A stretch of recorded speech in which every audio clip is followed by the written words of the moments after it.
Buenos días, buenas tardes y buenas noches, y muchas gracias a todos por acompañarnos nuevamente en este no podcast Viaje al Nuevo Mundo. El día de hoy tenemos un invitado excelente que nos compartirá su perspectiva acerca de Hunter x Hunter. Ante ustedes, el gran e inigualable Damdam. Preséntate del público, por favor. Hola a todos, la gente del canal. Muchas gracias a ti, Brandon. Costó, pero al final podemos estar aquí en el podcast que no es podcast. Así que muchas gracias por la invitación. Tenía muchas ganas de estar presente y por temas de tiempo no podíamos, pero aquí estamos. Así que bueno, para la gente que no me conozca, bueno, yo soy Damdam, creador de contenido entre muchas comillas, porque mi canal lleva mucho tiempo muerto.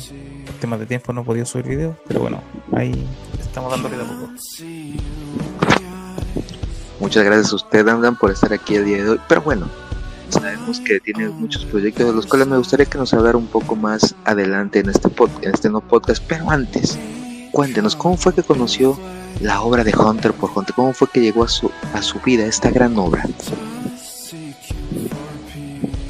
Bueno, yo conocí Hunter x Hunter cuando era chico, muy chico. De hecho, no recuerdo si tenía cerca de 7, 8 años aproximadamente.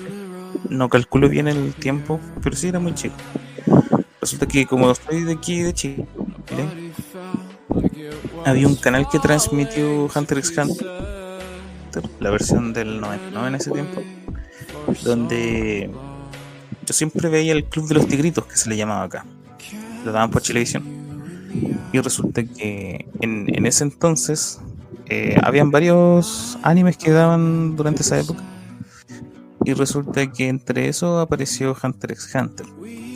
Yo comencé a verlo, tuve la suerte de verlo desde el inicio, porque no me perdí de la programación. Y resulta que encontré que era un anime muy diferente, en el sentido de que el tema central no eran tanto los combates, sino que era como algo raro, que no sabía describir en ese tiempo.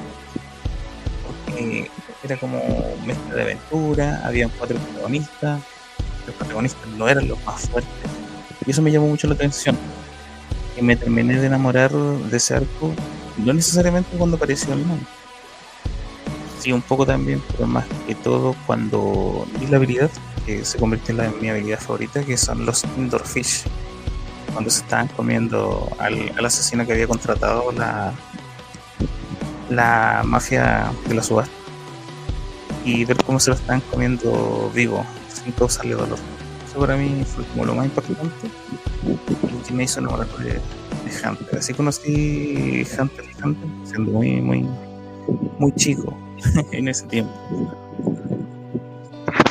Ok. Interesante. Muchas veces me han contado que este canal, lamentablemente yo soy de México, no tuve la oportunidad de ver Hunter en televisión, lo vi por una recomendación de internet, pero muchas veces me dicen que tenían la oportunidad de verlo, lo pudieron seguir desde el principio que lo pasaban. Entonces ustedes tienen como que una mejor idea también de lo que fueron los hiatus, me imagino, el esperar todos estos tiempos en el que Togashi volviera a publicar quizás los capítulos, o que la serie volviera a repetir cada semana un capítulo, o volver a empezar la serie, no sé, cosas que normalmente hace la televisión en estos días. Pero es interesante siempre como que este canal de los Tigrillos esté presente en todos todos nuestros invitados. Y como recomendación exacta, imagino que debe de tener, o a futuro piensa que sus hijos quieren que conozcan Hunter. O sea, igual las generaciones de hoy en día han cambiado bastante en ese sentido. Por ejemplo, mi hijo mayor tiene 17, el menor tiene 6 años. Entonces, al mayor yo le he recomendado Hunter x Hunter un montón de veces, pero él es de la tendencia de los que le gusta Naruto. Entonces me dice que sí, en algún momento va a ver Hunter x Hunter, pero todavía no. O sea, él igual me ayudaba, por ejemplo, a subir otro al canal. Y sí, le entusiasma la historia, pero temas de estudio, porque ya también el próximo año entra a la universidad. Eh, no ha tenido tiempo tampoco para ver tantas cosas, pero sí dice que lo tiene pendiente, así como varias recomendaciones de anime. Pero el más pequeño no sé cuándo lo va a hacer, todavía es muy chico. Pero yo soy fanático de Hunter x Hunter. Mi esposa lo sabe de sobra. Pero ella también en algún momento dice que se va a ver Hunter. Pero el que más ha visto Hunter todas las veces, como tú mencionabas, el tema de los yatos. Claro, después del anime del 99 salieron, me acuerdo que las OVAs de Yorkshire por el tema de los yatos. Y luego de eso salió la versión más cutre de Grid Island. Y de ahí yo me centré solamente en buscar el manga, que por cierto lo pillaba muy mal traducido, páginas de dudosa procedencia, que en ese tiempo se llamaban foros.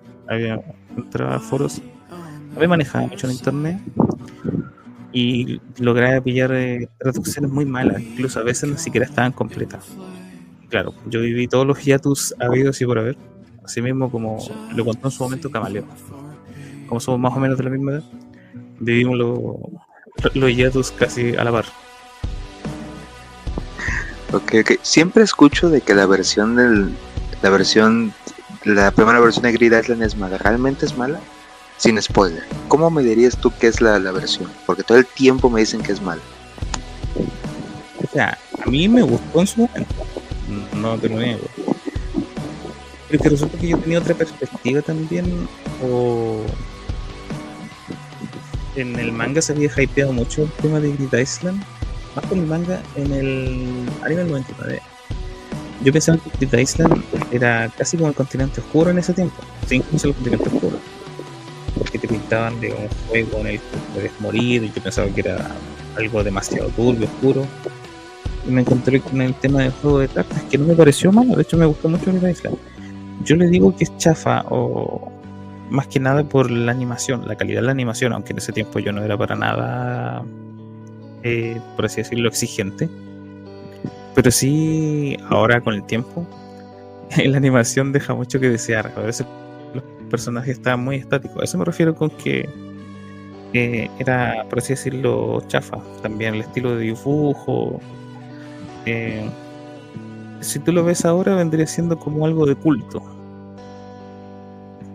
Y obviamente la del 99 sigue teniendo mejor animación. O sea, se hizo con poco presupuesto Grid Island en ese tiempo. Ok, bueno, está en la lista de ver. Después le diré yo si realmente es una opinión, es algo de lo que me gustaría hablar a futuro en el podcast, porque tanto como eso como los rellenos que se pusieron en la versión del 99 sé que fueron muy buenos, pero a la gente también me gustaría conocer sus perspectivas acerca de eso, si son buenos, si son necesarios, si aportan algo mejor a la trama. Un ejemplo, la manera en cómo Kurapika entrenó para crear sus cadenas. A mucha gente le encantó la manera en cómo lo presentaban, pero a otras gentes dicen que no era necesario. Entonces siento que eso es algo que se debería de platicar y dialogar más adelante. Pero bueno, más adelante lo hablaremos eso. Algo importante de lo que es Hunter es esos matices que la obra te presenta. Como que nada es lo que normalmente tú verías en una serie. Al principio te muestran de que Gon se iba a ir a la aventura de encontrar a su padre y convertirse en un cazador, pero realmente encuentras muerte, traición, muchas cosas que un niño no debería de ver o de vivir. Esto de alguna manera, cuando lo vio por primera vez, ¿qué causó en usted? O sea, a mí en lo personal me gustó porque, como te decía al principio, hay 4 protagonistas y casi siempre en todas las series de anime se ve un protagonista, que casi siempre es el más fuerte de todos. Y el tema de todas estas cosas que tú mencionas, traición, muerte, a temprana edad, me gustó la fórmula de Hunter de mostrar, por así decirlo, masacre. Por ejemplo, como Killua le arrancó el corazón a Jones el carnicero, aunque claro, es más explícito en el manga. Pero sí, aunque claro, la versión del 99 lo hace bastante bien. Pero sí, yo creo que todas estas cosas como que de alguna forma hacen que sea más atractiva de ver. Además que, la verdad, analizando muy bien, a mí me gustó el tema de los rellenos, sobre todo por ejemplo cuando hablan de que cómo Kurapika creó sus cadenas. Y en esa pelea que tuvo contra Hugo, esa primera especie de poesía que, que, que relató él o que dijo antes de la pelea, entonces le dio como una atmósfera bastante como melancólica, no sé si puedo describirlo así, pero el tema de los rellenos y todo eso me ha gustado. Y como te digo, eh, yo un tiempo lo hablé con un antiguo amigo con el que no he sabido nada del de hecho, que tenía un canal llamado Soy el que habla, y resulta que él hizo un análisis donde decía que da la sensación de que la versión del 2011 eh, tiene más tiene menos censura, o sea, tiene más censura, pero en realidad la versión del 99 es la que tiene más censura que la del 2011 por cosas así clave. Pero sí, me encanta la fórmula. Como te digo, la escena que más me gustó fueron los Indoor Fish, ver cómo se comen a un tipo en vida, unos peces esqueléticos, para mí fue genial. Así que sí, me encanta esa fórmula. Ok. Fíjese, a mí lo que me impactó fue esta parte de Hisoka cuando estaban en el examen del cazador y literalmente te muestran que este personaje está pasando por un momento de éxtasis, de orgasmo, y lo analizas por primera vez y dices, ok, no le entiendes, la segunda vez ya lo entiendes y la tercera vez entiendes que el contexto, pues no se lo mostrarías a un niño literalmente si viera la serie, o sea, es como que complicado de entender. Pero conforme avanzando en la serie te entiendes que el personaje es así, que debe de ser así para que tenga una buena trama, etc. Y eso es otra de las cosas que también conlleva a pensar si Gon, porque muchos también lo piensan, si Gon es o no es necesario en la obra. En algún momento alguien lo comentó diciendo de que pues tanto Kurapika como Leoro pudieron haber llevado muy bien la serie, al igual que Killua, y que quizás Gon no hubiera sido indispensable para lo que fuera el desarrollo de la misma. ¿Usted piensa lo mismo? No, yo creo todo lo contrario. Mira, voy a dejar en claro que mi personaje favorito no es Gon. No me gusta, de hecho, Gon como personaje en sí. Tiene muchas contradicciones. Eso no lo hace un mal protagonista. Yo creo que Gon es necesario porque Togashi supo crear con Gon un personaje demasiado complejo.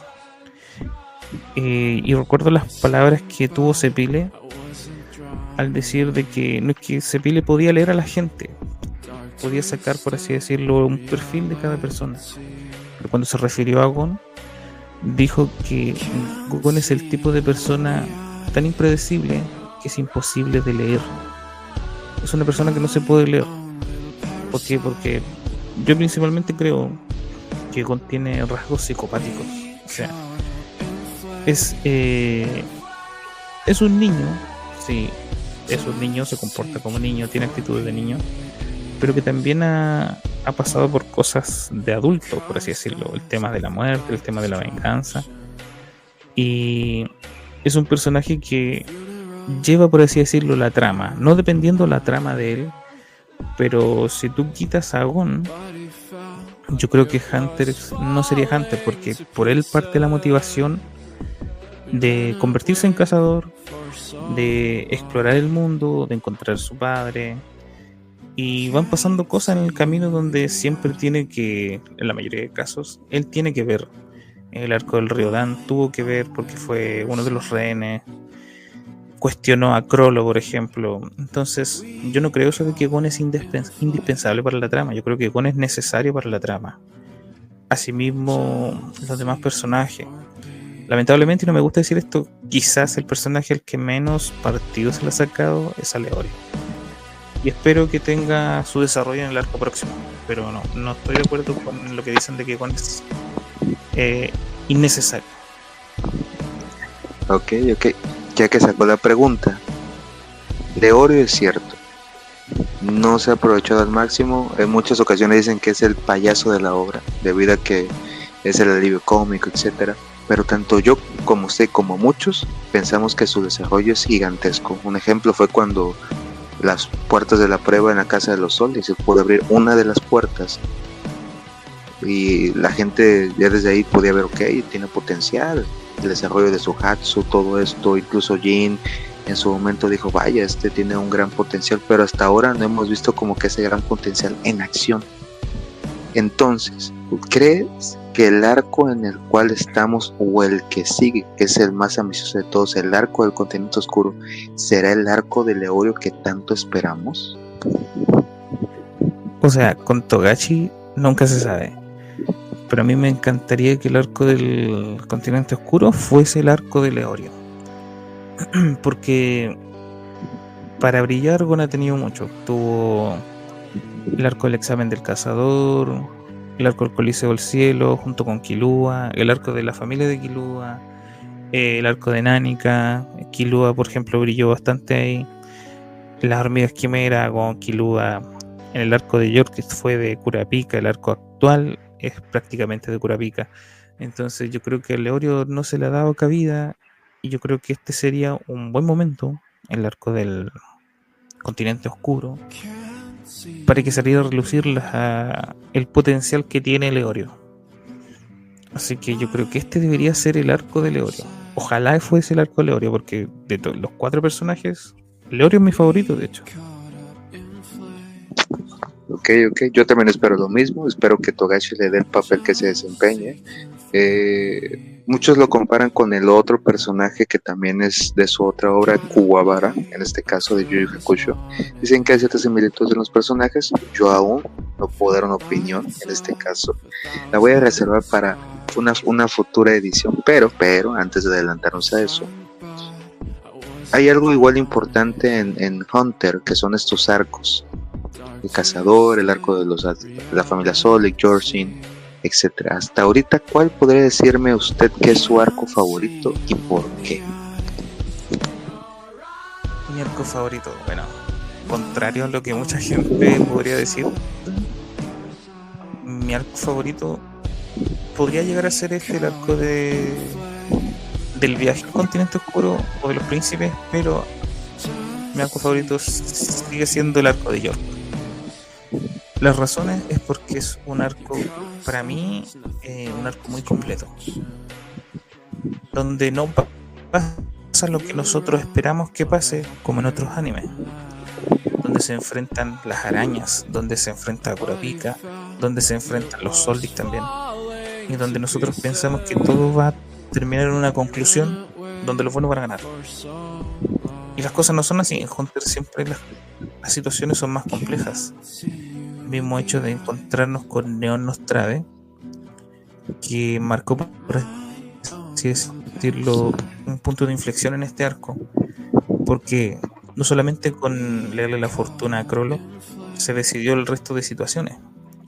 Lo mismo que pasó con leer la fortuna de los demás miembros, la habilidad de Crollo, por así decirlo, la habilidad de Neon mutó en el mismo Skill Hunter, porque de alguna forma la muerte de Chalnar sucedió tiempo después, tal y como lo predijo Loelicos Rider de Neon, usando la Crollo. Entonces es un arco que al menos a mí me encantó. La pelea de Bob, la de los Shinju, creo que fue el arco donde también aparecieron los Endorphins, que son mi habilidad favorita. Pero como te decía, creo que es un arco completo donde muchos personajes secundarios también brillaron, como Melody, cuando tuvo que seguir. Tiene muchas cosas que lo hacen un arco excelente. Así que por eso es mi favorito. Ok. En el caso mío, a veces no es tanto la acción, sino se volvió un arco que muchos critican igual, pero es Grid Island. No sé, siento que muchas de las cartas, sí, o sea, lo sé. Mucha gente cuando lo veo por primera vez de Yorshin a Grid Island dijeron, ok, ¿qué está haciendo Togashi? ¿Qué caramba que estás haciendo? Yo lo entiendo, pero realmente las cartas, el juego, la temática, quizás sí el bombardero dio no sé, o sea, si le faltó, pero para mí siento que se debe haber explorado más y quizás otro Grid Island no estaría mal. Pero bueno, ese es un sueño que quizás nunca pase, pero bueno, a lo mejor lo podemos ver escrito por alguien más, no sé. Entonces, como Yo que la opino, idea yo opino algo de- similar con Grid Island. A mí Grid Island se me hizo un arco demasiado corto, y eso que yo después lo vi en el manga, y el manga a mí me gustó mucho más que animado. Y tanto en ambas animaciones, en la animación más antigua y en la del 2011, me gustó más leerlo directamente del manga, porque también hay partes que se cortan, que no son tan relevantes, pero sí creo que son importantes para la continuidad. Y yo creo que sí, opino lo mismo que tú, de que se me hizo muy corto, muy breve el arco de Grid Island, al que se le podría haber sacado un mayor potencial.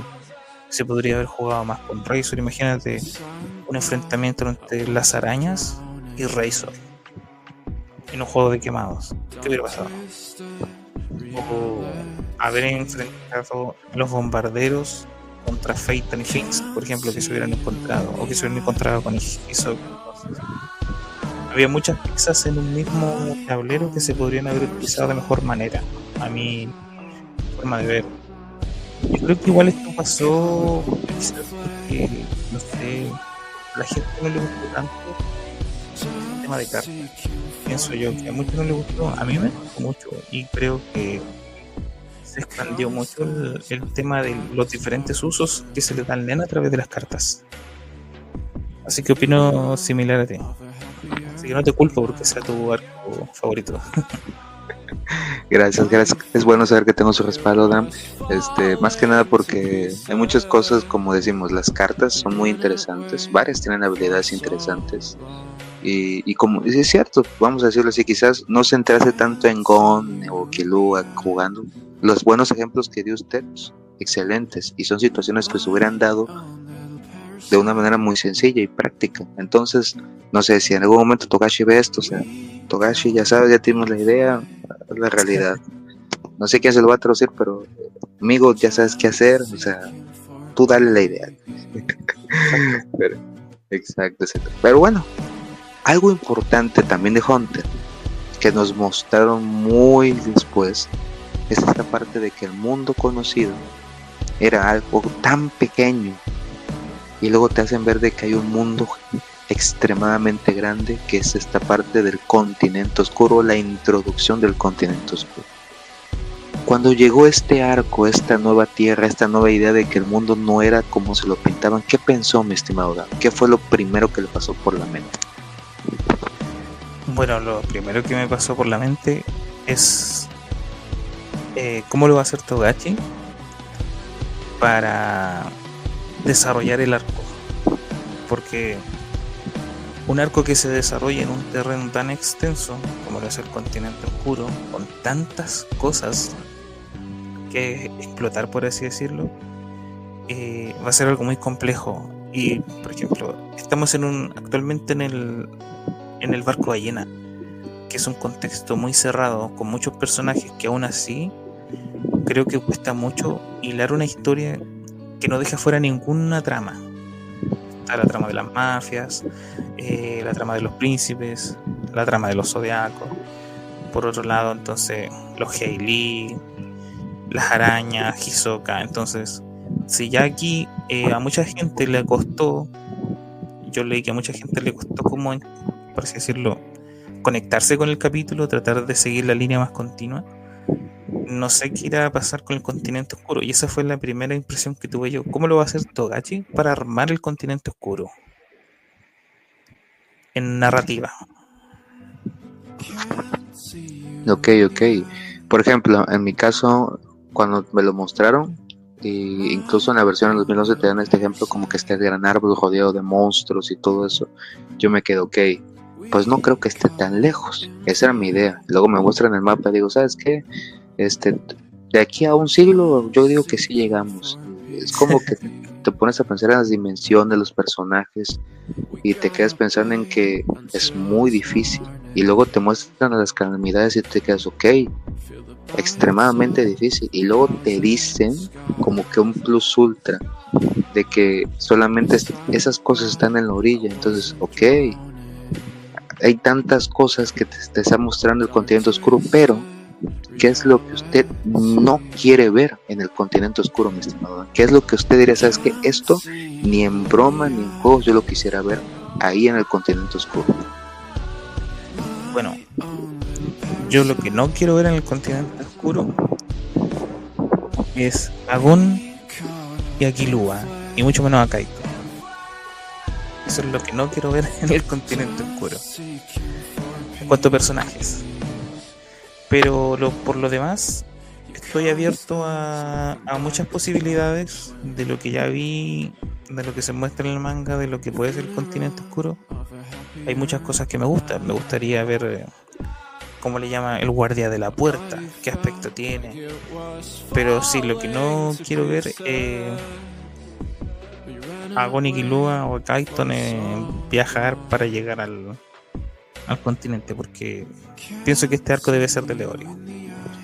Y lo otro que no quiero ver en el continente oscuro son a las arañas y a Hisoka. Yo creo que el arco de ellos debería terminar en el barco. Ok. Entonces, usted apuesta porque Hisoka va a morir en el barco, entonces. Sí, o sea, yo creo que debería morir Hisoka, debería morir Crollo, un par de arañas y alguna que otra quedar viva. ¿Y qué pasa con el amo de las cadenas? ¿Qué destino le parece a este? Ahí tengo mis contradicciones, porque por lógica, por el uso excesivo del Emperor Time, debería llegar un momento donde Kurapika tenga que morir. Pero por otro lado, viendo la historia de Leorio, donde a él se le murió un amigo en la infancia, pienso que Leorio debería poder salvar a Kurapika en este caso. Okay. Debería ser suficiente para poder salvar a Kurapika, pero quizá incluso con lo mismo que pasó con Gon, de que en vez de que el Emperor Time termine por matar a Kurapika, ya después que haya resuelto su venganza, que ya simplemente no pueda usar más Nen, por ejemplo, y que termine viviendo, cuidando a la reina Oito, a Wobble, pero ya no, que no vuelva a usar Nen, porque su propósito ya terminaría ahí. Eso es lo que, dentro de todo lo que pienso, que debería culminar con Kurapika ahí. Yo creo que ya no hay más arco para Kurapika que este. Ok. Bueno, mucha gente dice que los Kurta vienen de allá, se dicen que hay casitas o ciertos mapas, pero también yo entiendo, como usted dice, que alguien como él ya no solamente sufrió demasiado, sino que ya hizo de más. O sea, es cierto, también tenemos a la reina Oito y tenemos a que pues un bebé pues espera como que si es que llega a sobrevivir, porque pues hay cierta gente que dice que la masacre va a ser pareja. Entonces el bebé va a quedar como que parte en la línea de fuego. Yo no sé, a veces como que lo pienso y digo, capaz si es posible. Togashi no es como que se limite entre que sea mujer, niño, hombre, lo que sea. Pero también es cierto de que, sí, y la verdad que eso como que es parte de lo que la obra te dice. Es como un ejemplo, Senritsu se supone que está buscando la famosísima melodía del, literalmente, la partitura del diablo. Exacto. Y si no me equivoco, exacto. Si no me equivoco, usted hizo un video de cuando se supone que podría estar en el continente oscuro. Entonces, sí. Aquí es donde también yo me quedo pensando. Imagínate que Senritsu llegue a encontrar las partituras. Ella dijo que quiere destruirlas, pero al final de cuentas un gran poder como ese podría llegar a corromperla incluso a ella. Ya sabe las consecuencias. Al final de cuentas, Kurapika igual sabe las consecuencias de lo que va a pasar cuando utilice el Emperor Time, pero pues es ahí donde uno se queda. ¿Lo hará? ¿No lo hará? ¿Cómo que usará la cabeza, los sentimientos? Es una buena pregunta. Y también aquí viene la otra pregunta con Bellón, el hijo de Netero, aquel que no pensó en sus hijos como lo que son, sino como armas. ¿Cree que alguien como él, al llegar al continente oscuro, podrá regresar al mundo conocido victorioso o morirá cuando llegue al continente oscuro? En cuanto a Billón, yo siempre he tenido la idea de que Billón Netero lo que quiere es quedarse en el continente oscuro. Yo pienso que Billón ya no quiere volver al mundo conocido porque al final no hay nada para él en el mundo conocido. Porque estamos en este arco donde pasó lo de Kakin, la revolución de Kakin, él también tuvo parte en eso. Y resulta que se orquestó, como decían ahí, hace 30 años. A él se le había prohibido por parte de Isaac Netero no aparecer públicamente ni tampoco volver al continente oscuro. Por las calamidades, por todo lo que trajo consigo, que trajo un cazador infectado con la enfermedad de Sobae. Y porque al final tomó una ruta inexplorada por desobediente a su padre. Y creo que ya no hay nada más en el mundo conocido para Billón. Además que Kakin se está trasladando a otro continente. A un continente nuevo, que obviamente es un continente virtual. Pero incluso los patrocinadores de Billón no van a estar en el mundo conocido, van a estar en una isla aparte, muy lejos. Entonces yo creo que Billón no quiere ni necesita volver al mundo conocido. Lo que él quiere es quedarse y explorar lo que más pueda, creo yo, lo que es el continente oscuro. Y por el manga, ellos se van a dirigir, por lo que dijo Jing, a la ciudad laberíntica donde se encuentra el arma Brión. Es decir, ese va a ser su punto de partida. Ok. Sí, es interesante pensar que, a ver, todos estamos entusiasmados por verlo actuar, por verlo pelear. Se presume que su habilidad debe ser muy buena para enfrentar a las poderosas calamidades que van a haber en el mundo y quién sabe qué más cosas. ¿De qué va a haber un dragón? Siempre lo digo, si no está Shenlong, algo parecido va a ser así, de poderoso. Entonces siempre me quedo pensando yo en que Bellón al momento de llegar al continente oscuro va a ser como que meter las manos en la arena y decir, sabes que ya me encuentro en casa, ya me siento yo. Exactamente. Uh-huh. Es que pero igual también Netero lo dijo, Netero padre, en su momento, de que él consideraba que su hijo merecía más el título de cazador que él, porque Netero fue al continente oscuro, Isaac Netero, buscando un rival, pero lo que encontró fue la descomunal fuerza de la naturaleza, donde no hay ganador ni vencedor. Y en cambio el único que se pudo desenvolver bien ahí fue su hijo, Billón Netero. Entonces ahí también entra en juego el hecho de que tiene habilidades que son para supervivencia. Ahora, ¿por qué hizo lo que hizo con el tema de sus hijos también? Porque para importarle un bledo a sus hijos y maldecirlos a todos con una maldición que ni siquiera se puede exorcizar, yo creo que va potenciando una habilidad propia de él que le va a servir en algún momento en el continente oscuro, que es su destino final al cual quiere llegar. Entonces yo creo que Billón ya no hay nada para él en el mundo conocido, y lo único que quiere es, claro, llegar a un lugar donde poder establecerse en el continente oscuro. Ok. Bueno, aquí hay algo que me gusta preguntarlo como que de manera muy teórica. Un ejemplo, se supone que Netero estuvo 2 veces ahí, mas nunca se supo si trajo algo. Siempre te decía que él como que iba a pelear, ese era su objetivo. Tampoco te dicen cuánto tiempo se quedó ahí, simplemente te dicen él iba y regresaba. Entonces aquí es donde también yo me quedo pensando si Bellón en algún momento, cuando su padre le contó de estas tierras inhóspitas, le dio algo a su hijo, y esto quizás como que no solamente lo motivó, sino que le dijo, si esto lo encontró a la orilla mi padre, ¿qué podrá haber más allá?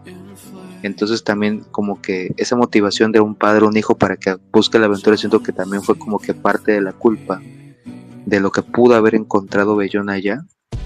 Como muchos dicen, quizás él encontró la media quimera y la llevó al mundo conocido, más eso nunca está comprobado en el manga, pero pues se entiende que puede ser posible. Pero ¿crees tú, Dan, que Netero tuviera como que parte de la culpa? Bueno, no la culpa, sino haciendo lo que él hizo en su hijo para volverse quien es ahora. Yo creo que culpa lo dudo bastante. eh, porque yo creo que en el fondo Beyond, yo creo que siempre ha tenido ese espíritu aventurero. Y además que son muy diferentes, yo me he fijado. Beyond Netero con Isaac Netero son similares en forma física, pero son diferentes en sus motivaciones. Entonces, si bien se parecen, pero difieren mucho uno del otro. Porque, por ejemplo, Beyond Netero le da lo mismo hacer sacrificios. En cambio, Netero trataba de mantener las bajas al mínimo. Y yo creo que si en algún momento Isaac Netero fue al continente oscuro y le trajo algo a Beyond, obviamente eso lo motivó, pero de algún modo u otro se habría enterado del continente oscuro y hubiera ido por su propio pie. Yo creo que Beyond Netero no depende de Isaac Netero en ese sentido. Yo creo que él tenía su propia motivación. Y eso es lo que lo hace un personaje tan único y enigmático actualmente. Ok, pues yo le deseo la mejor de las suertes al explorador, pero también tiene que estar consciente de que tiene enemigos muy poderosos e incluso aliados que le podrían traicionar en el mejor momento, que es una de las personas que es Pariston. Usted, por ejemplo, Pariston te dicen que es como que lo contrario a Nether, pero también yo siento que Pariston tiene mucho que ver con Beyond. Entonces, ¿crees que este personaje sobreviva a la expedición? Pariston, yo creo que sí. Resulta que Pariston es un personaje muy extraño.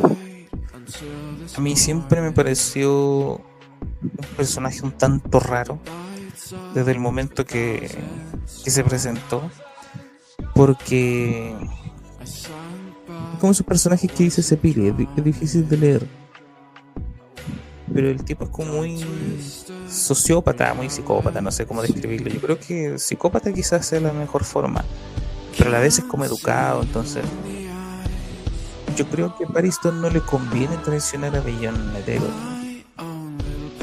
no porque lo vaya a matar, sino que perdería muchas cosas. O sea, Pariston algo busca, porque seamos conscientes, yo creo que Pariston busca establecer de alguna forma su reinado, su imperio en algún lugar del continente oscuro.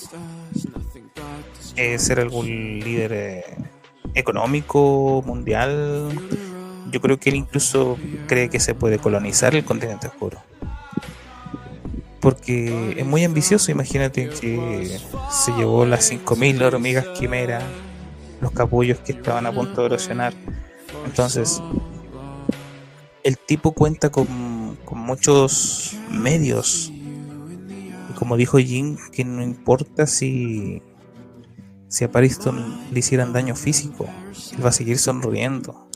La única forma de vencerlo es mentalmente. Entonces yo creo que a Pariston no le conviene traicionar a Beyond por ningún motivo, porque perdería todo lo que lo lleva a su objetivo, que yo al menos pienso hipotéticamente que es ese: poder llegar a colonizar parte del continente oscuro y establecerse como algún líder.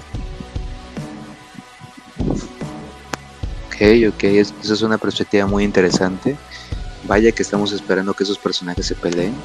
Jin, Pariston, Beyond y el Zodíaco son peleas que sabemos que van a ser excelentes, y quizás no solamente entre ellos, sino contra las poderosas calamidades que el continente ofrece. Pero aquí también hay una cosa que vamos a poner sobre la mesa, que es el Nen. No tanto como sistema de poder, sino la unión que tiene el Nen y el cazador. ¿Crees que si el Nen no existiera en Hunter, si la obra fuera solamente de los humanos pudiendo ser más fuertes y teniendo habilidades que no involucran el Nen, la obra sería tan buena como lo es ahora? Ahí tengo, bueno, es una pregunta bastante compleja. Yo personalmente creo que no. Creo que el Nen es el que, por así decirlo, el sentido a la hora que es Hunter x Hunter. Pero pasa también lo contrario, que por ejemplo tú, yo, mucha gente de la comunidad entiende bien el sistema de poder del Nen, Pero Hunter x Hunter tiene como esa flexibilidad donde cualquier persona que lo vea, que no entienda el NEN, puede seguir la historia igualmente por la trama, simplemente por la trama. Entonces Hunter lo que tiene es una trama muy rica, una trama muy, muy vasta, interesante, con varios puntos de inflexión, momentos de tensión, momentos culminantes, donde si tú le quitas el NEN, sería una excelente historia. Pero el NEN, por así decirlo, es como la base. Porque ¿de qué forma Kurapika se podría vengar del Ryodan? Imagínate el peso que tiene la cadena de Kurapika como un objeto materializado que actualmente es su propio delfín, la propia cadena del Steel Chain. Tiene la cruz invertida de Crollo Lucifer. Entonces, todos esos simbolismos, nosotros nos perderíamos de todo eso. Y siento que a Hunter le faltaría algo para hacer una obra maestra si no tuviera algo. Yo creo que el NEN sí es no lo más importante, pero la base en la que se cimenta Hunter en cuanto a tramas. Porque claro, el primer arco fue sin NEN, fue muy interesante, fue excelente. Pero cuando salió el tema del NEN, subió muchos niveles Hunter x Hunter. Es cierto, el ejemplo más bueno, en práctica que podemos verlo es el arco del cazador, parte de lo que es el arco de los Soldic, incluso lo que es el del Coliseo del Cielo antes de que lo introdujeran.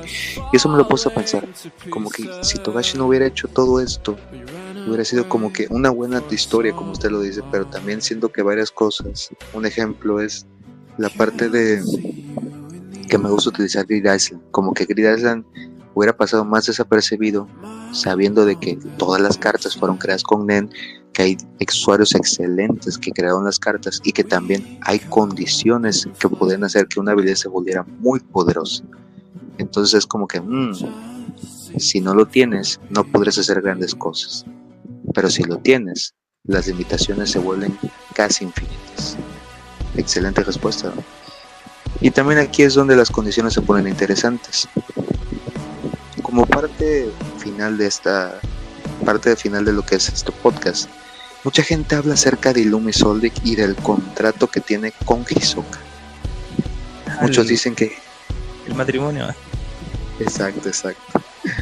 Y más importante es que Illumi está trabajando con gente la cual su padre le dijo que nunca trabajara, y ahora tiene como la encomienda de matar al que entre comillas consideraba un compañero. ¿Crees que Illumi vaya a lograr su objetivo o tenga intenciones escondidas que aún Togashi no ha revelado? Bueno, antes que eso, decir que los hermanos Soldic, ninguno se caracteriza por su obediencia. En primer lugar, porque Kaluto se unió al Ryodan, Illumi se unió ahora, Killua fue rehén de ellos, entonces ninguno fue obediente con su padre. Es complejo el tema de Illumi en el sentido de que conocía a Crollo conocía a Hisoka mucho antes de que conociera a Crollo. Pero como Hisoka actualmente lo que quiere es deshacerse de todas las arañas, yo creo que eso también incluye a Kaluto. Y creo que Illumi entró al Ryodan principalmente para proteger a su hermano. Illumi es muy paternalista, bien retorcido en su amor hacia sus hermanos, sobre todo a Killua, pero es paternalista en ese sentido, protegerlos. Entonces yo creo que esta es la oportunidad, por así decirlo, para Illumi derrotar a Hisoka, porque si bien son compañeros, también hubieron momentos de tensión entre ellos, sobre todo cuando Illumi quería deshacerse de Gon al principio en el arco del examen del cazador, y Hisoka se lo prohibió. Entonces son como esos aliados por conveniencia, que yo creo que incluso en algún momento Hisoka también podría matarlo sin mucho, sin pensarlo mucho. El mismo pensamiento que tuvo cuando estaba con Killua con Aluka, donde Hisoka se preguntó: ¿y qué pasa si mato a Killua y despierto la sed de venganza o el odio de Illumi? ¿O qué pasa si mato a Aluka y despierto el odio de Killua? Entonces Illumi ya sabe cómo es Hisoka. Yo creo que ese pacto que hicieron con ese anillo sí o sí va a ser para que uno de los dos muera. Y en este caso Illumi se unió al Ryudan porque le conviene estar con más gente, le conviene tener más personas aliados que quieran de alguna forma destruir a Hisoka. Entonces yo creo que no es un agente doble ni nada por el estilo. Yo creo que sí, realmente esta vez están trabajando con Kaluto para matar a Hisoka definitivamente, porque Hisoka es muy impredecible. Entonces es un enemigo que es mejor tener muerto que vivo. Un aliado, entre comillas. Me parece una excelente respuesta, Dan. La verdad que, no sé, o sea, son cuestiones que te hacen pensar lo que pasa en la mente de esos personajes. Entonces uno se queda pensando que en el momento en el que se vean pueden pasar dos cosas: o se dan la mano y dicen excelente trabajo, o ven qué cosa traen cada uno en las manos para así saber cómo defenderse. Al final de cuentas es eso. Sí, o sea, no van a decirse amigo, ¿cómo estás? O sea, no. Literalmente a la distancia en la cual se vean, o Illumi prepara varios de los maniquíes para que lo ataquen, o Hisoka desaparece. Entonces es parte del juego que ellos tienen, que estoy seguro que lo están disfrutando al máximo. Pero también Illumi tiene más que perder en esta pelea por Kaluto. Y quizás verlo muerto en las manos de Hisoka despierte algo que no hemos visto en él. Y esto podría dar como que parte a una mejor pelea. Aunque claro, no sabemos qué va a pasar, pero esperamos que sea mejor de lo que esperamos. Togashi siempre sabe cómo sorprendernos. Y aquí también viene otra de las cosas, mi estimado Dan. Con Togashi se dicen muchas cosas. Y lamentablemente, pues el año pasado fue un buen hype que nos dio con los 10 capítulos excelentes. Y ahora la gente dice o piensa que Togashi va a tardar otros 2-3 años en volver a darnos una tanda de capítulos. Pero yo aquí es donde yo le quiero preguntar directamente: ¿cree que Togashi va a terminar Hunter antes de que se vaya directamente al otro lado? Bueno, bueno, Togashi no es tan viejo, la verdad. Pero sí, yo creo que está tomando los resguardos, cuidándose. Hace poco se había operado también. Yo creo que está poniendo un poco más el freno. Yo creo que sí. Tengo fe en que va a terminar Hunter. Y como yo dije en algún momento, yo me conformo con ver el arco del continente oscuro solamente. Y ya de eso ya no le pediría más a Togashi. Un buen arco, largo, pero bien fundamentado, del continente oscuro, es lo último que yo le pediría a Togashi. Más de eso no. Pero pienso que sí lo va a terminar, porque se pegó un acelerón en la trama de la sucesión. Se están juntando muchos eventos, la ley marcial, por ejemplo, para que esto avance. Entonces ya tiene guionado los siguientes capítulos, los bocetos. Entonces yo creo que él se toma su tiempo más que todo para cuidar su salud, creo yo. Y claro, tiene todo el derecho de hacerlo. O sea, él está haciendo Hunter por amor al arte, a su obra, a querer enseñarnos de qué se trata, a querer mostrarnos esta historia. Y estos hiatus son, yo creo, más que todo para relajarse un poco, cuidar su salud, repensar algunas ideas también, procrastinar un poco. O sea, no necesariamente necesita tener la presión al 100%. O sea, yo había, cuando hicimos las predicciones de los zodiacos, dicho que iba a volver en marzo, pero claro, no es realista tampoco. Así que yo creo que sí puede tardar 1 o 2 años más en volver. Y bueno, los fans lo vamos a seguir esperando como siempre, porque la historia es demasiado buena. O sea, da igual el tiempo que tarde, a los verdaderos fans vamos a seguir aquí teorizando y especulando. Eso sí, Hunter tiene para mucho, demasiado diría yo.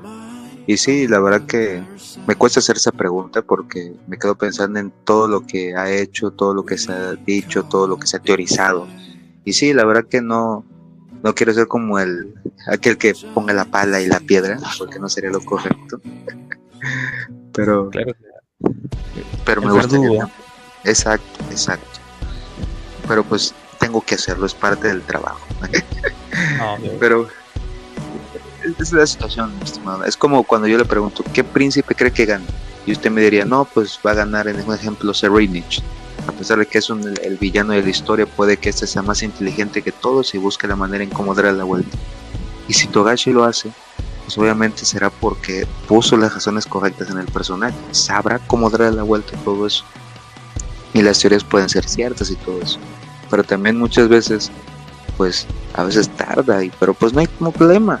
Se puede hacer, se puede esperar, se puede teorizar. Y claro que si la respuesta tú la tienes correcta, pues aplausos. Al final de cuentas, sí. O sea, y pues eso es lo que esperamos, que las teorías no solamente se hagan verdaderas, sino que la historia nos sorprenda de maneras inexplicables, mi estimado. Y pues sí, mi estimado, como última pregunta, ahora sí la última y nos vamos, como decimos muchos, de las categorías. Todavía tengo tiempo si quieres. Excelente, pues vamos a echarnos dos más. En ese caso, hay una parte con las categorías NEN que muchos tienen este detalle con los especialistas. Los especialistas son como que este grupo muy selecto de personas, las cuales han marcado una diferencia tanto en habilidades, capaces de robar algunas de otros usuarios, como capaces de predecir el futuro. Pero la gente como que se ha enfrascado, o los ha enfrascado los especialistas en hacer solamente estas cosas. Usted como tal, ¿qué le gustaría que un especialista fuera capaz de hacer? O sea, esa pregunta es un poco compleja en el sentido de que ¿qué me gustaría que hiciera un especialista? Yo creo que está bien definido lo que hace un especialista. O sea, de por sí yo creo que la mejor definición de un especialista es que, por ejemplo, o de las categorías NEN, es que es la alegoría que yo hago con Pokémon, que en la hierba alta, cuando tú vas a atrapar Pokémon, te encuentras con los típicos, con un Rattata, con un Pidgey, ya, esos serían como un intensificador, un emisor, que son los más comunes. Y en el caso del especialista vendría siendo como encontrarte un Shiny. Son raros, son escasos, rara vez lo encuentras, los hay y tienen alguna que otra cualidad especial. Los especialistas, como lo dice la descripción, son los que, por lo general, no siempre es así, su Hatsu no encaja a los demás, pero yo creo que los especialistas, por ejemplo, se podría dar algún especialista que incluso sea capaz de leer la mente. Eso lo, por ejemplo, Pakunoda hace algo similar, leer la mente, los pensamientos, o internarse en los sueños de otro usuario. Aunque claro, eso también lo podría hacer algún materializador, algún manipulador. Entonces es como bien amplia la pregunta en ese sentido. O a veces superar algunas barreras, el mismo hecho de lo que hace, por así decirlo, Nánica, de conceder deseos, es algo que es demasiado amplio, pero necesita ciertas condiciones para que sea posible. Y lo que me pasa a mí con los especialistas es que la gente como que los endiosa un poco, como que muchos dicen que es la mejor categoría que existe, cuando en realidad el esquema hexagonal de Togashi, de las categorías, es un balance en sí. Yo creo que no hay ninguna categoría mejor que otra. Sí hay categorías que hacen cosas que sirven más en esa categoría que en otras. Por ejemplo, yo creo que la mejor categoría para hacer Bestial Nen es materialización. La mejor categoría para usar el teletransporte es emisión. Para combatir cuerpo a cuerpo, intensificación. Para un asesino yo creo que la mejor podría ser transmutación, etcétera. Entonces, yo creo que cada categoría brilla por sí misma, y el tema con los especialistas es que lo que se dijo la última vez, que hay mucha gente que cree que los especialistas pueden utilizar toda la habilidad al 100%. Eso no es tan así. De hecho, yo no creo que sea así, sino que los especialistas tienen un mayor dinamismo al utilizar esta como hibridación que se le llama con otras categorías, porque al ser tan ambiguos pueden, por ejemplo, tomar cosas de intensificación, como en el caso de Neferpito, que si viene una hormiga quimera es especialista, pero la mayoría de sus habilidades parten de una base de manipulación. ¿Qué hace? Manipular marionetas.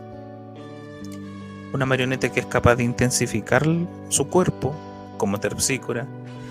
Otra que es capaz de materializar un doctor, una doctora en este caso, para intervenir quirúrgicamente a una persona. Y otras marionetas que pueden utilizar distintos comandos para controlar personas a distancia. Entonces, la ventaja que tienen los especialistas es que de alguna manera sacan otras características del NEN que de una categoría propia quizás no se puede obtener si no es con muchas condiciones. Entonces, esa es como la ventaja que tienen, por así decirlo, pero también la desventaja es que necesitan muchas condiciones y restricciones para lograrlo. Ok. Pero a mí me gusta la manera en cómo un especialista puede llegar a hacer algún ejemplo. Quiero un arma que me permita poner en sets un ejemplo por 1 minuto a un usuario, pero tengo que conocer al usuario, su categoría. Las condiciones son las que permiten que la habilidad se vuelva poderosa, pero sabemos que varias categorías pueden hacer esto: manipulación, materialización, emisión, etcétera. Entonces, como usted dice, siento que muchas veces como que están súper wow, mira, Kuroro puede hacer esto. Hay varios usuarios que demostraron estar a un nivel muy bueno en su categoría. Kaid es un ejemplo. Las armas que él utilizaba realmente eran muy buenas. Hisoka con la Bonji Gun, o sea, no se quedan para nada atrás. Y también el buen ejemplo que podemos utilizar es el mismo Illumi. La capacidad de manipulación que tiene él es muy buena, además de que el número, la capacidad y los movimientos que pueden realizar en Monolita son extremadamente buenos. Que no me sorprendería que si él a futuro migra a ser especialista, que no podría llegar a ser él. Entonces, sí, cada categoría tiene lo suyo. Imagino que cuando usted hizo su test dijo, ok, capaz esta categoría no es la que yo esperaba, pero puedo hacer miles de cosas basado en lo que yo ya tenía pensado. ¿Sí?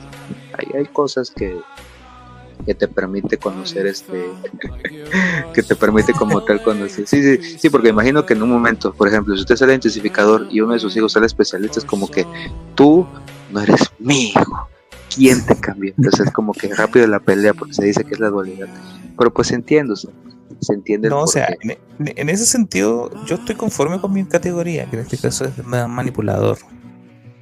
Y en uno de los tests que hice de Camaleo me salió también como tipo secundario especialización. O sea, yo no le tengo ningún odio particular a especialización, sino que de hecho es una buena categoría. Lo que a mí me molesta es que la gente le da como ese atributo de ser la mejor categoría. Pero en sí creo que es una categoría bastante buena como el resto. Y claro, o sea, obviamente me molesta en cierto sentido que la mayoría cree que por ser especialistas son mucho más fuertes y eso no es así. O sea, ahí va el punto. Que sí, es válido y es cierto. Y la verdad que, como usted lo dice, cada categoría tiene lo suyo. Y la verdad que, o sea, es como que ponerte a pensar incluso qué es lo que tú podrías hacer con tu categoría. Es como que, ok, de ahí te puedes dar cuenta de las miles de opciones que tienes. Un ejemplo, Netero no se quedó con intensificación, que en mi caso yo pensaba que su habilidad o su Hatsu iba a ser como que, no sé, a lo mucho que era una armadura con la cual pelear contra Meru. Esa era mi idea. Más nunca pensé que una estatua gigante con miles de manos iba a atacar al rey de hormiga quimera. O sea, nunca en mi cabeza me pasó eso. Siempre es como que la diversidad y la creatividad del personaje lo que permite crear algo tan poderoso y tan único. Y siento que nosotros también deberíamos hacer lo mismo. Al final de cuentas, pues de eso se trata la obra, y pues te da las opciones y todo eso. Pues, No, claro. Sí, es algo interesante. Que también es otra de las cosas. Se dice que Jin, ya sabes, Jin es como que como no está bueno en en el hexágono, muchos dicen que va a tener otra categoría, etcétera. Aunque a mi entender siento que Jin es algo parecido a lo que ha sido Netero, capaz de poder comprender mejor el nen, y incluso en Yu Yu Hakusho, no sé si me equivoco, no sé si usted ha visto la serie, pero como tal se dice que hay algo parecido a lo que podría llegar a ser Jin en el futuro en la obra de Hunter por Hunter. Entonces, por ejemplo, ¿usted qué podría decirme de Jin? ¿Cree que realmente es un prodigio o solamente fue vamos a decir, recibió el golpe de suerte más grande de su vida al tener una conexión con el nen tan única que nadie la tendrá jamás?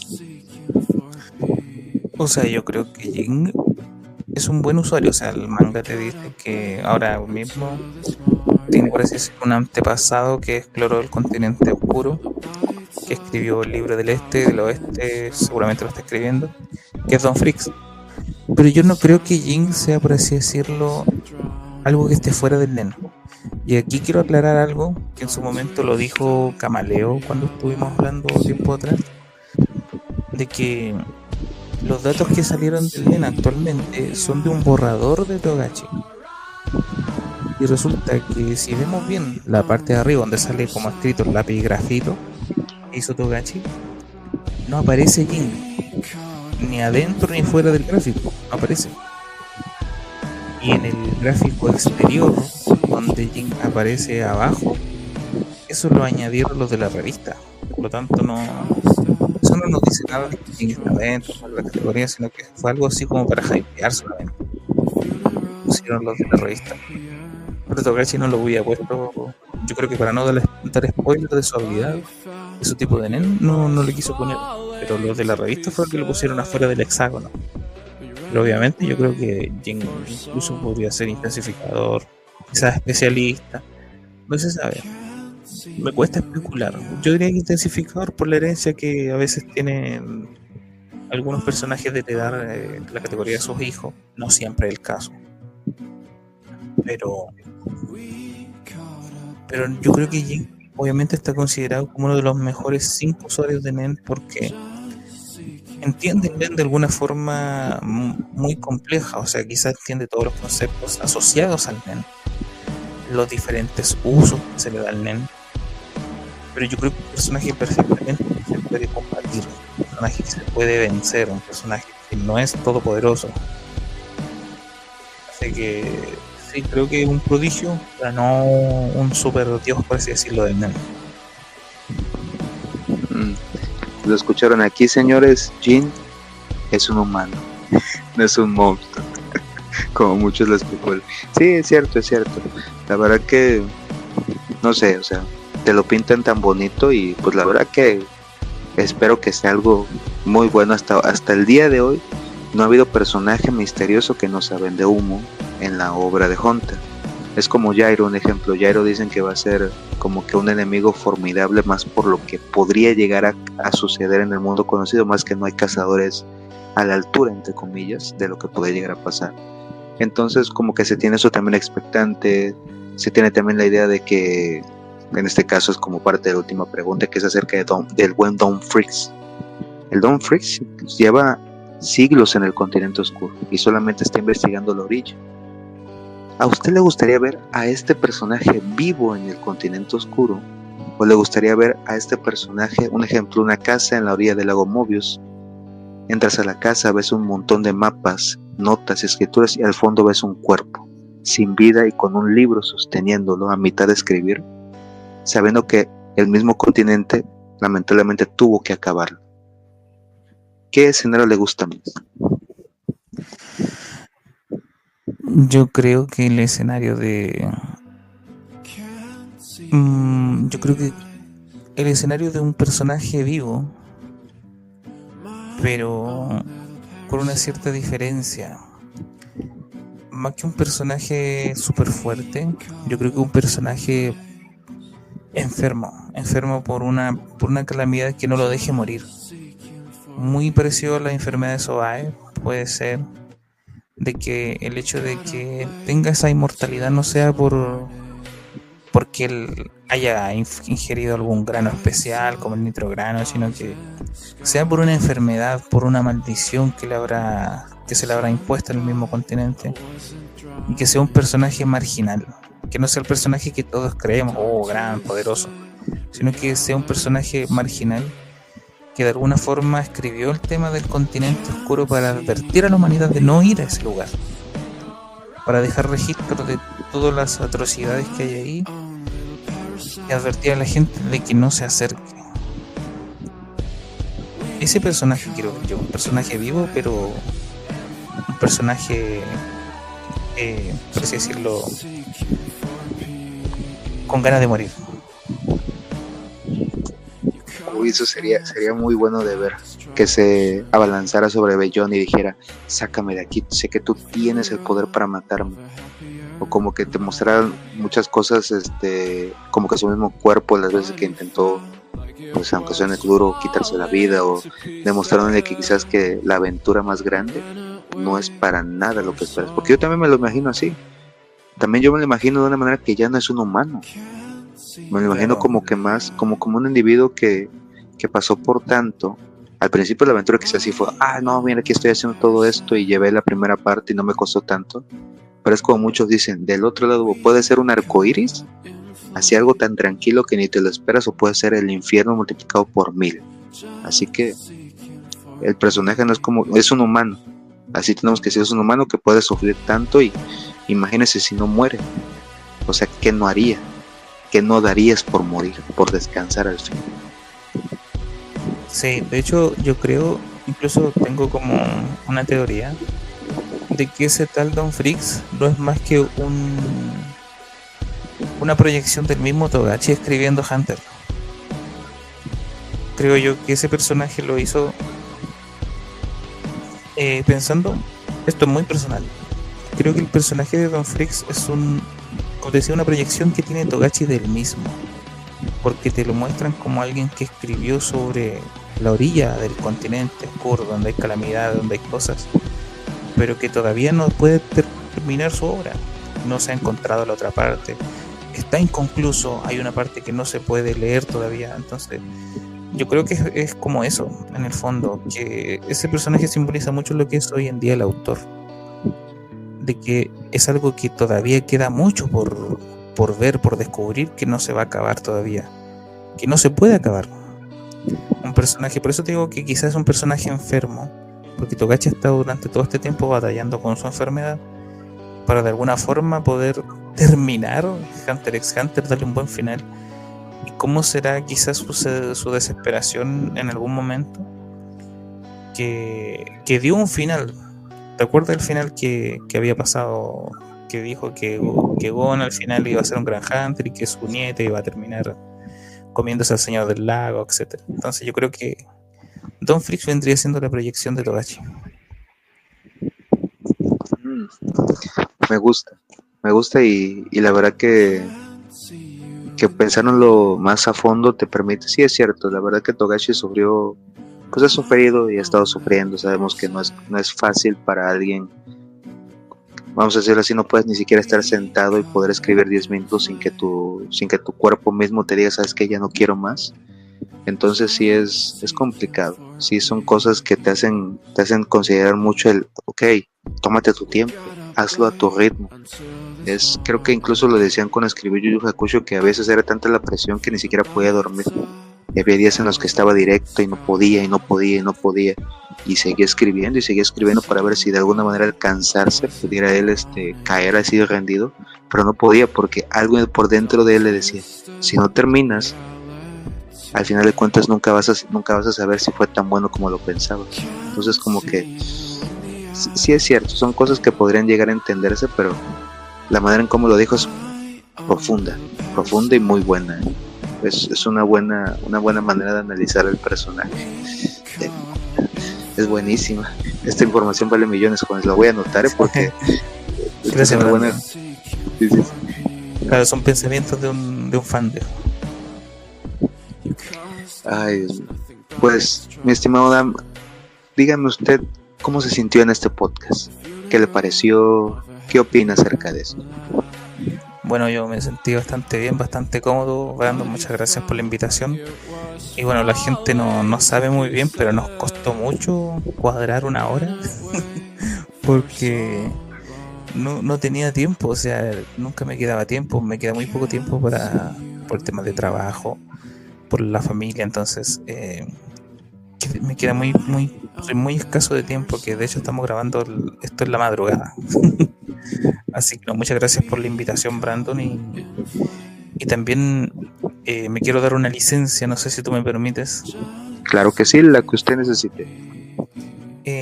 Bueno, yo pronto voy a subir videos y también voy a dar algunas actualizaciones más adelante de lo que es el proyecto en el que estoy trabajando, que es Hunter Extreme, que es el manga fan inspirado en Hunter x Hunter que estamos haciendo con unos amigos, con Alonso, con Kevin.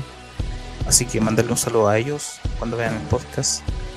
Que esperamos les guste una vez que salga. Por mi canal van a tener oficialmente la salida del manga. Todavía estamos trabajando. El ilustrador está trabajando en las ilustraciones de los capítulos. Así que es un proceso lento, un proyecto a largo plazo, pero que queremos que vea fruto y que le guste a todos. Excelente, mi estimado. Yo estoy esperando ansioso del momento en que me contó la idea. Yo dije, va, yo quiero saber más. Y la verdad que estoy siempre pendiente de ver qué hay o qué me cuenta la gente acerca de esto. Y la verdad que él me contó ya todo. Ya, al final de la historia siento que lo debe de modificar. Pero la verdad que el proyecto... Un saludo a aquel, no, mi buen amigo aquel. Un abrazo. El buen Kel sigue echando buenas referencias como siempre. Saludos de igual manera. El buen Alonso igual, yo sé que cuando vea esto va a entender mucho la referencia. Gracias por el apoyo que le están dando a Adam. Y la historia yo sé que va a ser excelente. No bueno, excelente. Eso ténganlo por seguro. Eso esperamos. El que aunque no lo sepan, el buen Dan es Don Freaks, nada más que por eso no tiene tiempo. Ya es que tienes que andar para allá. Sí. Se entiende. Pues bueno, mi estimado invitado, bueno público, gracias por estar aquí el día de hoy. Cualquier cosa, estamos pendientes para el siguiente No Podcast en el viaje al nuevo mundo. Hasta la próxima. Adiós, muchas gracias a todos.